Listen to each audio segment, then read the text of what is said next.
tayo ng kwan dito, rice cooker. Ang concern ng may-ari is laging cook, hindi siya nag-warm. Dapat ito kapag nakasaksak, naka-warm siya kahit walang load. Warm siya, warm, hindi cook yung ilaw. Isaksak natin ito, nakasaksak na. Gumamit tayo ng voltage regulator doon. Tingnan natin dito, naka-cook. Kahit hindi mo i-con yan, cook lagi. Dapat naka-warm. Okay. Ito yung susolusyonan natin. Ano yung diskarte. Ito, pupus ko muna. Ito, nabuksan ko na. Ito lang yung adjustin natin yun. Ito yung temperature. Mag-adjust lang kayo dito. Para kailangan ito hindi na kapag testerin mo, hindi ito magbabaser. Testerin natin to, nagbabaser yan.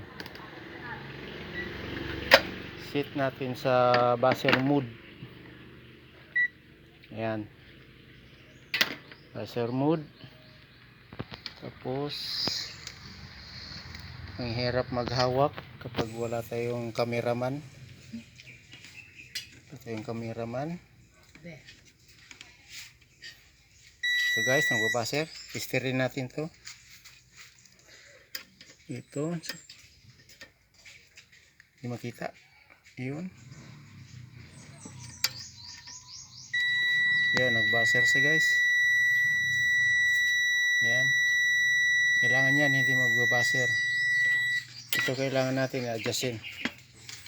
Kaya adjustin natin. Gamit tayo ng flat screw. Yan. I-test ulit natin para ma-confirm. Sinsya na kayo guys, kaya walang cameraman. Magalaw yung kamay. Dapat ito walang buzzer. Ayun, wala na. Okay. Saksak, pwede natin saksak.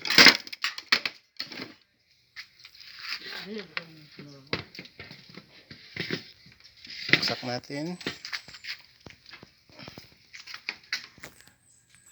Ito, sinaksak natin.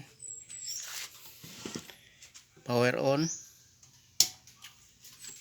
Tingnan natin yung rice cooker. Ito na siya guys. Naka-warm na. Yan. Hindi na sa cook. Dati naka-cook yan. Lagi naka-cook. Hindi ito mamamatay. Lagi naka-on ang kan. Ito, nag-warm na siya. Oh. Lagyan natin ng load. Ito, may nakahanda ng kan, tubig. Yan, tapos i-press natin to. Iilaw tong cook. Wala pa rin. Hindi na siya magkukook.